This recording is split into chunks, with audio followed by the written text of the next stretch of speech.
Hello guys, welcome to the Business Show with Jermaine. Thanks a lot for watching this program.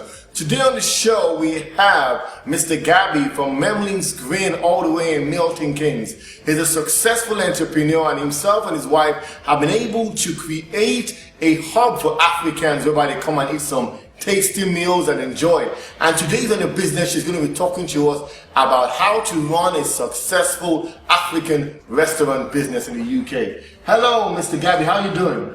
Hello, Jermaine. Thanks a lot for coming on the show. Thanks. You're welcome. We've heard so much about you and what you've been doing in Milton Keynes, and I really say it's been great. You've really been supporting the African community and bringing a lot of cohesion, because your place is beautiful here and it's a hub for a lot of Africans where they can call home. So tell us how you started this business. Well, it started way far from there. I mean, it's a business that has been built from scratch, basically. I started with my wife as an adventure, basically. Yeah, I myself, from my background, I'm a marketer, you know, and she's she's a teacher, basically. And what happened is the passion we had from the house, where everyone was trying to challenge someone in the cooking. It looks like, I mean, we had a very good mix of cooking skills. Good. That we tried to bring it forward and try to see if that can be commercialized. And that's how it started. It's been a really hard way, but it looks like we dreamed about it. Yeah. And there we are. Wow, that's amazing. I like what you said, you know, that you just had those skills latent within you. You guys could cook at home, but you now said you wanted to commercialize your talent, and that's really good. I always advocate turning your passion into your profession, and I really appreciate the fact that you endured, you stayed the course, and you have this beautiful restaurant as a proof of your success and of your labors. So what business model do you use? You know, because I see many ladies and guys who can actually cook very well within the African community, and they say, you know what, one day I will start a restaurant, one day I will have my own, but that one day never comes. But your one day has become your reality. What practical steps did you take from having the idea in your mind to actually bringing your business to existence? All right. You know, apart from saying that having that passion of cooking and having people to test the meal itself, but it also comes from our different background. She comes from a catering industry, and I come from a business industry.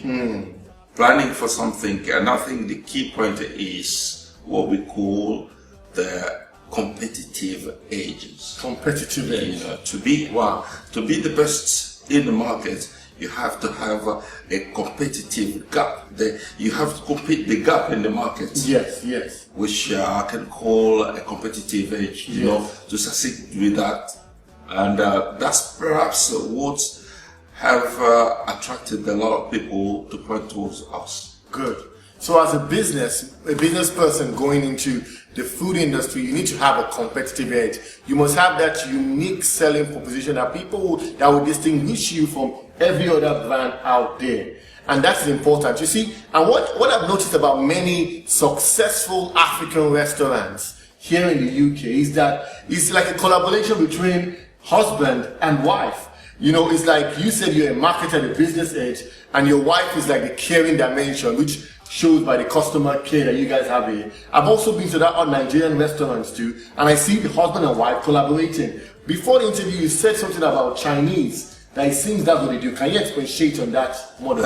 Exactly. I'm sure you might have noticed that it's not only Chinese, but you could find like traditional Italian cuisine, which I think if we look at it back 20 years ago, when pizza, for instance, you know, not only pizza but most of Italian industry started booming the Western Europe. Yes. And most of them, what you'll find is that they are all family-based. Family-based business as well. And that's exactly what you find with Chinese. Actually, it's the cheapest way of running a small growing business. Wow. That's interesting. You know, because you're spending on, you're saving on overhead, and also you got what we can call a most efficient labor. Most efficient labor, you know. So what he's saying now is that to start a good restaurant, you know, first of all, you must have, you know, focus, this is what you want to do. You also need to have faith that you can do it. But to save finances, you can also bring your family in there, because your family is going to pour out their life into that. And you're absolutely spot on saying the Italians, the Chinese are doing it. So why not the Nigerians, the Congolese, the Ghanaians, you know, the Africans, the Afro-Caribbeans around the world actually employ that model to have successful businesses. And I'm sure you got to do that. And you know, most restaurants normally have like a recipe, you know, maybe their grandmother had one kind of dish they used to make for them. Do you have any of those kind of meals in your menu? I love your question, because that could be one of a secret that perhaps I would like to share with my fellow African. Good. That could be one of the things that perhaps people will love about Memling's Grill, because what you will notice that our cooking staff, kitchen staff, starting from the chef to the kitchen assistant, they are all housewives. Wow. Which brings a lot of happiness to our customers. They know that's that, yummy food. I'm not eating the food from a fellow man. It's a housewife that knows how to prepare those African meals the way it ought to be done. Exactly. Wonderful. Wow, that's amazing. And that's really good, because it shows you don't just give them good food, skillfully made, but food with a heart. Exactly. And I think that's what Memorial Grills actually represents. Not only with the heart, but heart and experience. Heart, experience, and it's so tasty. Exactly. I'm really sure. And I really see that as one of the things that makes you stand out, you know, even in this industry today. And I want to commend you for what you're doing. And I want to say, keep on being an inspiration to many Africans. Keep on being an inspiration as a businessman. But before we leave and round up this interview, I want you to just tell the audience right now, maybe, and those entrepreneurs there, those who are striving to do this kind of business, give them an advice, a success tip, something that could motivate them to go and be all they've dreamt of being. Well, it's only believing in what you do, basically. If you love cooking, if you love entertaining people, you love feeding people, do it right. This is one of the lessons I've learned from our parents. You know, you want to do something, believe that you can deliver it properly. If not, that means that you're going to be what they call unsuccessful. And that's how it is. I know that most of the skills we get it from what we call learning. Either learn from it or do it because you love it. And I think that's what. Absolutely. So if you're going to do it, Mr. Gabby says, do it right. You can learn how to do it, but you also need to love doing it too. That's a success quote from a successful man. End of discussion. That's the truth.